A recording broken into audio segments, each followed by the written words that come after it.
Alright,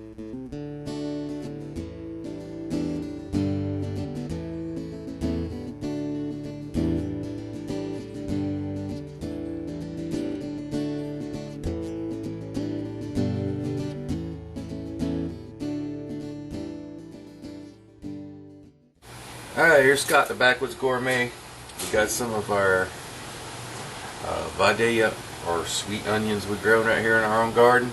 I'm going to show y'all how to put those up in a beautiful little braided like presentation, great to give somebody for a gift or whatever, or just because they look pretty.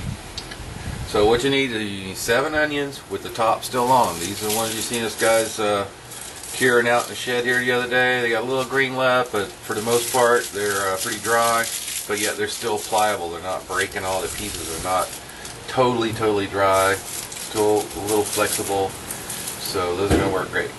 The only other thing, you need 7 of these, by the way, because that's good luck. And then you need a piece of string, because these are heavy. They're very heavy.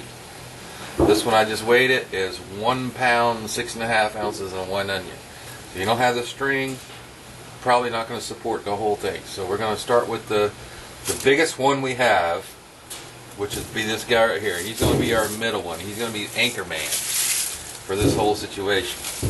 Alright, so what we're going to do with him is we're going to get the string on him and put the, again, using the same slip knot we used to hang him up in the shed. We're going to put this string around, right around his stem there and tighten him down. Alright. We'll stroke out his leaves there. I'm going to wrap him around a couple times. Make sure he don't go nowhere. Alright, and the whole time we do this, we need to keep all this going in one line. I hope y'all can see it. We're going to take the 2 second and third largest ones. We're going to start them at a 45-degree angle to each other. Then we're going to take our big one with the string on it. We're going to lay him down the middle. We want him to hang lowest to anchor these whole things. So now we're started, we're ready to roll, we're ready to start braiding them. So we just want to make sure that they're really got enough, you know, just a little space between them. And then just like braiding hair, we're going to come over the top, all the ways over the center with the first one, and back with the second one. We're going to do this 3 or 4 times, just braiding just like hair. It's not real hard. Alright, we're going to bend them back and forth. Try to keep all their tops going in the same direction. So what you need to do is you need to try to gauge by eye how far you're going to have to get this so that the next onion fits in there. Alright. So we're going to go back and forth, and then we're going to kind of gauge when we got room, because you're going to, these strands are going from the sides, or we're going to weave into the next onion. Whichever one's coming from either side, which now we got the string on the right side. And we'll see if we have enough room to kind of fit him in there. And yeah, we do. And some people say you always put it on the center strand. Doesn't really matter. We got the string supporting all these. So we're going to come back with the one with the string on it. Back across the middle again. To keep him in there. Alright. Now we'll see if we have room enough to put the next smallest one in along with that one, and we do. So we're going to lay that in with the one with the string. Now we still got this one over here. We may have to weave it a couple, or braid it a couple more times. Back and forth.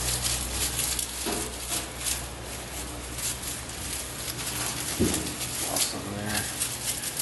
Back and forth, just like some people call it French weave. So we're going to keep going back and forth with it. And we got to probably have room this time around to get the next one. Remember, our onions were working from the biggest to the smallest. I'm going to put that one in there with him. So we'll get that with that string. Alright, back in here again. We'll wrap that one down. Alright, so we probably got room for the last one, number 7, the lucky one. We'll go in there with him. We'll bring the rest of these around. And again, it's just like braiding hair, braiding anything, just always cross your center, back and forth. Now that we got all our onions in there, we're just going to finish this up till we got about a 12-inch braid coming out the top. Try to keep your string straight coming out of there. That's to give it support. Because again, these are very heavy. Just kind of scrape them out every once in a while. Just try to keep them all straight, keep them all looking pretty. So we'll weave them all back and forth. Just braid. The tighter you get it, the prettier it'll look. Alright, don't look like we're going to, maybe we'll get it, I don't know. We'll get quite 12 inches on this one.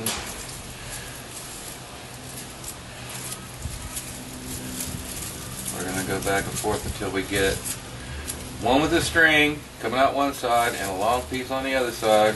Alright, and a short piece in the middle. We'll fold that down. Alright, just make sure either the left or the right has a string coming out of it. So then what we'll do is we'll take both of those after we fold that middle one down and just make a overhand knot in that. As long as one of them has a string in it, this will be pretty much self-supporting. So we'll pull that through, we'll tighten it down into a knot. Alright, looks kind of ragged now, but you can see they're all hanging up. So then we'll just take our knife, just to make it look better. Just take our knife, we'll cut off all these extra little bits that are hanging out of the braid. Very easily cut off. You see the wind's blowing them everywhere. But this here be your finished product. We'll tie a loop in the end of this. That's about 7 pounds of onions right there, and it's a beautiful presentation to give somebody for a gift or just hang it up in your own kitchen. So this is Backwoods Gourmet. We'll see y'all next time.